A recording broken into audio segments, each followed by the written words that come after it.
శక్తి చక్ర.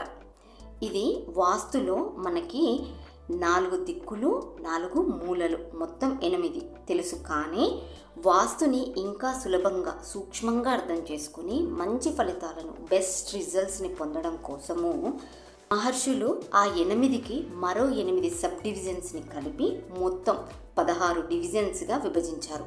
వాటిని 16 జోన్స్ అంటారు. దానితో పాటు ప్రధాన ద్వారం మెయిన్ డోర్కి సంబంధించి 32 ఎంట్రన్స్ 32 ద్వారాలను డివైడ్ చేశారు. ఆ 16 జోన్స్ 32 ఎంట్రన్స్లను క్యాలిక్యులేటెడ్గా డివైడ్ చేయడానికి ఈ శక్తి చక్రాన్ని యూజ్ చేస్తారు. ఈ శక్తి చక్రాన్ని నార్త్ డిగ్రీస్ని బట్టి ఫ్లోర్ ప్లాన్ మీద అప్లై చేస్తే మనకి 16 జోన్స్ 32 ఎంట్రన్స్ అనేవి ఎక్కడ ప్లేస్మెంట్ అయ్యాయి, ప్రాపర్టీలో ఎక్కడ ప్లేస్మెంట్ అయ్యాయి అనేది క్లియర్గా వస్తుంది. చివరిగా మనకి ప్లాన్కి సంబంధించి అవుట్పుట్ అనేది ఇలా వస్తుంది.